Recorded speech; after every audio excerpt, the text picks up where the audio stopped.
Retour sur réfléchir, décrypter, analyser l'actualité vue par les experts. SkyTeam maneuver has started.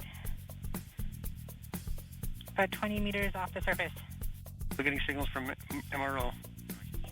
Tango Delta. Touchdown confirmed. Perseverance safely on the surface of Mars, ready to begin seeking the sands of past life. C'était le 18 février dernier, un exploit scientifique extraordinaire. Le rover Perseverance touchait le sol martien.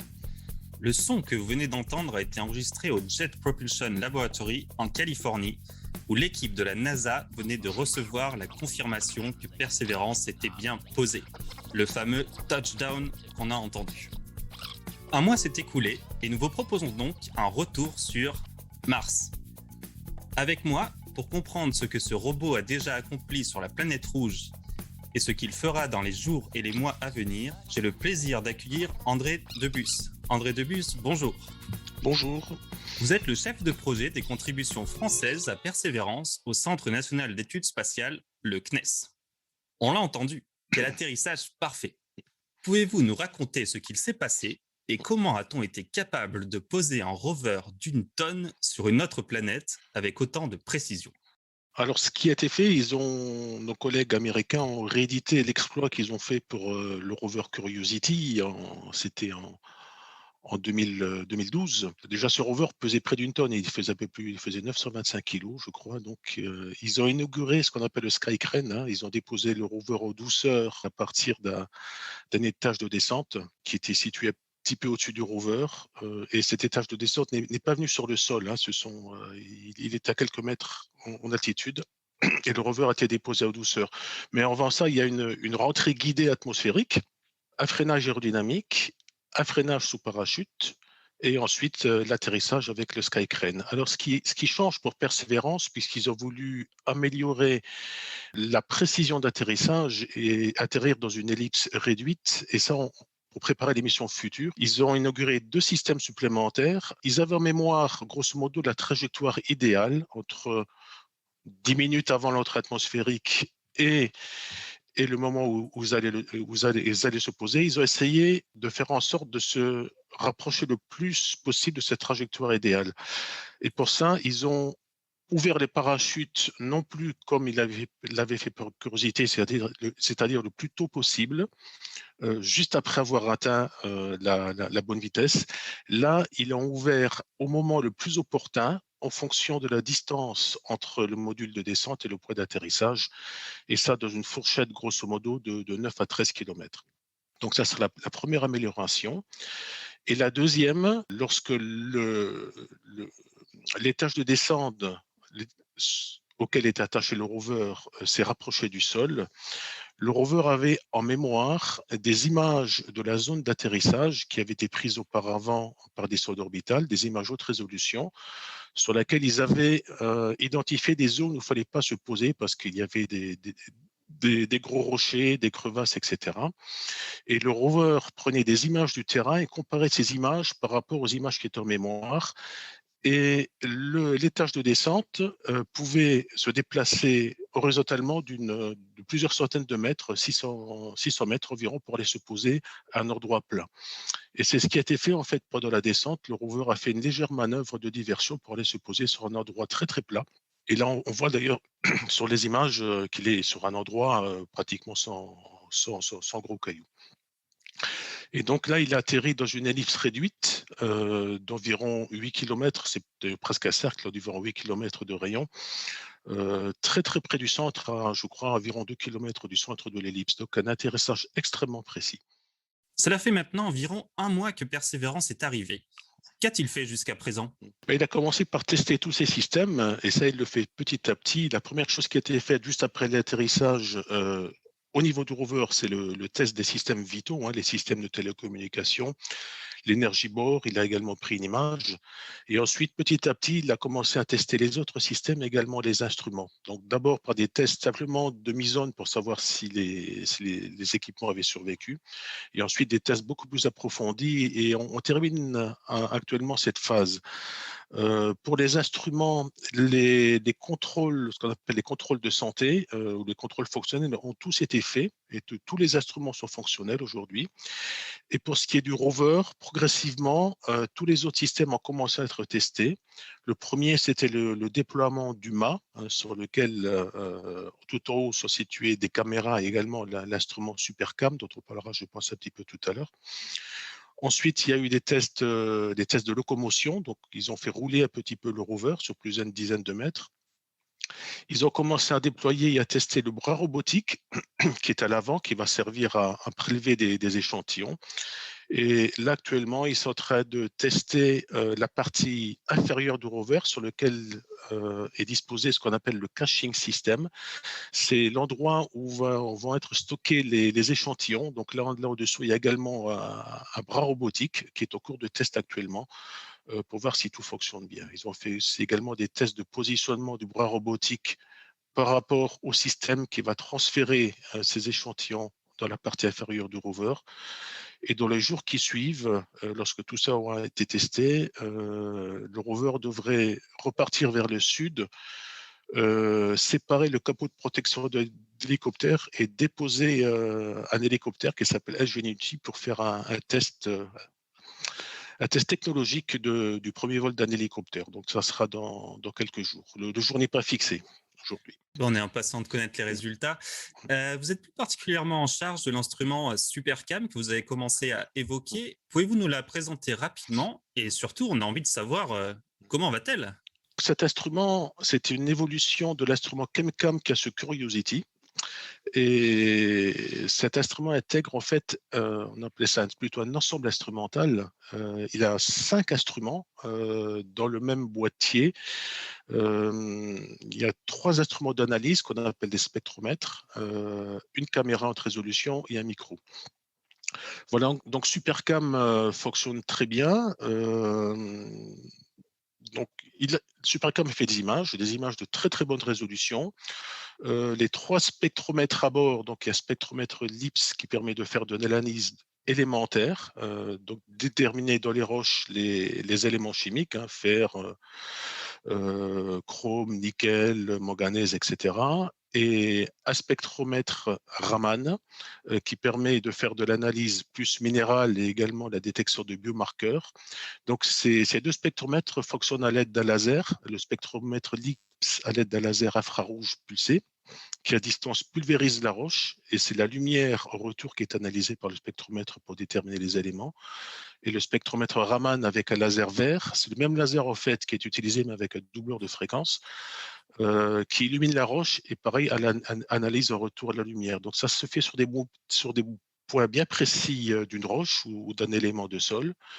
Et ensuite, il y a un spectromètre visible infrarouge qui est utilisé à plus grande échelle. C'est un spectromètre qui, lui aussi, analyse la lumière, mais cette fois, la lumière solaire qui se réfléchit sur le sol et qui identifie les longueurs d'onde qui manquent dans cette lumière pour identifier, là aussi, la minéralogie et éventuellement les composés organiques qu'on peut trouver dans ces roches ou sur le sol. Voilà, et tout ce qui est analysé par ces 3 spectromètres est bien sûr imagé par la caméra RMI qui permet de voir un petit peu ce qu'on analyse. Donc tout ça fonctionne bien, des spectres ont été reçus à la fois sur les cibles de calibration et à la fois sur un certain nombre de roches martiennes. Il y a de très belles images également, très précises, et également le micro a été mis en fonctionnement pour mesurer le vent martien et également un certain nombre de bruits électroniques.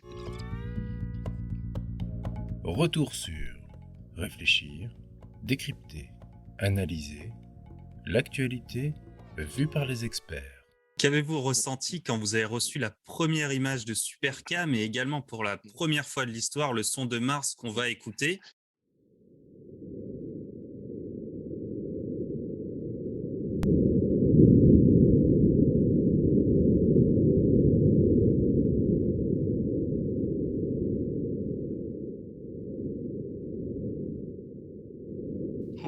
une grande émotion. Donc, l'image RMI, c'est la première chose qui a été reçue. Il y a eu de l'angoisse. Moins d'angoisse, je dirais, qu'à la réception du premier spectre. Il n'y avait pas trop d'inquiétude pour l'image RMI. On savait que l'instrument fonctionnait bien. Par contre, on avait quand même un petit peu d'angoisse pour le spectromètre LIPS et le spectromètre Raman qui utilise le laser. Donc, on voulait quand même tester que ce laser fonctionne bien. Et il y a eu un énorme moment d'émotion où tout le monde s'est levé et a crié au moment de la réception de ce premier spectre qui était un spectre LIPS qui montrait que ce laser, qui est un instrument très sensible, fonctionnait bien. Quelles seraient les grandes découvertes qu'on pourrait faire sur Mars avec votre caméra? On parle de biomarqueurs. Qu'est-ce que ça veut dire, les biomarqueurs? Oui, alors cet instrument, c'est pas le seul qui va analyser la minéralogie et également rechercher des molécules organiques. Il y en a deux autres. Supercam a l'avantage de faire ça à distance, à plusieurs mètres à l'aide de son laser. Supercam va faire deux choses. Va faire de la géologie, comme c'était le cas de ChemCam, va essayer de faire des découvertes supplémentaires sur la géologie martienne, mais en plus va chercher à détecter des minéraux qui se sont formés dans des conditions favorables à l'apparition et à la préservation de la vie. Par exemple, des minéraux hydratés qui se sont formés de l'eau. Donc, c'est une chose, c'est ce qu'on appelle des minéraux habitables, mais également ce qu'on appelle des biosignatures. Ce sont des traces chimiques ou des traces minérales qui ont été laissées par des traces de vie très anciennes. Comme par exemple, pour imager une biosignature connue, c'est la coquille d'œuf. La coquille d'œuf, c'est un minéral, mais qui a été produit par du vivant. Donc, on ne va pas chercher des coquilles d'œuf sur Mars, mais des minéraux qui ont pu être produits par des organismes vivants, ce qu'on appelle des biosignatures. Quelles vont être les prochaines étapes? Si j'ai bien compris, le rover n'est pas encore dans la zone la plus intéressante du point de vue scientifique. Non, pas encore. Alors, le rover a atterri dans un cratère qui s'appelle le cratère G0. C'est un gros cratère qui fait un peu plus de 40 km de diamètre, dans lequel on sait qu'il y avait de l'eau. On voit d'ailleurs un fleuve qui se déverse, le lit d'un ancien fleuve avec des méandres, et ensuite un cours d'eau qui s'en échappe. Et à l'embouchure de ce fleuve, il y a ce qu'on appelle un delta sédimentaire. Ce sont des sédiments qui ont été déposés par ce fleuve. Et le rover est destiné à aller explorer ces dépôts et ensuite d'aller faire, si c'est possible, un petit détour dans le lit de cet ancien fleuve. Pour l'instant, il a atterri sur une zone qui n'est pas très loin, mais pas tout à fait à proximité de ce dépôt. Et malheureusement, de l'autre côté d'une zone qui n'est pas accessible au rover, que le rover va devoir contourner soit par le nord, soit par le sud. Donc, pour l'instant, la priorité n'est pas là. La priorité est au test des systèmes, de l'hélicoptère. Et ensuite, le rover va aller vers ce gros dépôt, ce gros delta, pour aller faire des prélèvements, d'abord étudier, puis prélever les échantillons les plus intéressants et les mettre en container. On sait à peu près à quel moment il va arriver sur site? Non, c'est pas tout de suite. Le temps qu'il arrive, ça va certainement prendre plusieurs semaines. D'accord, donc il va falloir être encore un peu patient et encore plus pour finalement l'énorme différence qu'il y a par rapport aux missions précédentes, c'est qu'un retour d'échantillons martiens est prévu sur Terre. Comment cela va-t-il se passer? Un des objectifs de Persévérance, c'est de préparer ce retour d'échantillons. C'est d'ailleurs le premier segment de ce programme qu'on appelle MSR, Mars Simple Return. C'est un programme de retour d'échantillons martiens. Donc ça va se passer de la manière suivante. Le rover Persévérance va collecter des échantillons. Au bout de son bras robotique, il y a un système de forage. Ce système va prélever des carottes d'environ 1,5 cm, 2 cm de long, va ramener ces carottes à l'intérieur d'un système qu'on appelle le caching system. Dans un premier temps, ils vont faire des images pour être sûr qu'il y a bien de l'échantillon dans ces carottes, dans ces containers, et ces containers vont être hermétiquement scellés, stockés dans un magasin. Ces conteneurs, au départ, bien sûr, sont stériles et ultra propres pour éviter les faux positifs une fois retournés sur Terre. Et ensuite, Persévérance va déposer ces petits conteneurs par petits paquets à des endroits bien précis sur le sol martien. Donc il y a 43 containers disponibles à bord du rover. Le but, c'est de remplir au minimum 20. Il y a 5 échantillons témoins pour évaluer les risques de contamination et faire la part des choses si jamais des contaminants ont été retrouvés sur Terre dans les échantillons martiens. Ensuite, il va y avoir un certain nombre de missions. Au milieu des années 2020, vers les années 2025-2026, il y a un premier lancement. C'est une sonde orbitale qu'on appelle l'ERO, l'Earth Return Orbiter. C'est une sonde orbitale qui va être normalement construite par l'Europe, qui va partir vers Mars et se mettre en orbite autour de Mars et attendre. Un deuxième lancement va être, cette fois, ça sera un lancement américain, va déposer sur le sol de Mars une plateforme sur laquelle il y a un lanceur martien. On a une espèce de gros missile, et également un petit rover qui s'appelle le Fetch Rover, sur lequel il y a bras robotique. Et ce bras robotique va venir collecter les échantillons qui auront été déposés sur le sol par Persévérance et venir les insérer tout en haut dans un gros conteneur qu'on appelle l'Orbiting Sample, OS, ce sont le mot abrégé. Donc insérer ces petits conteneurs dans l'OS, et l'OS va être mis sur orbite avec ce lanceur martien. Et une fois que cet OS sera en orbite, il va être capturé par la sonde orbitale. Et cette sonde orbitale va revenir vers la Terre. Ça sera le premier satellite qui va faire un aller-retour Terre-Mars. On va continuer de suivre toutes ces aventures martiennes dans The Conversation. André Debus, merci pour toutes ces explications extrêmement claires et j'espère à bientôt. Avec plaisir. Bonne journée. Au revoir.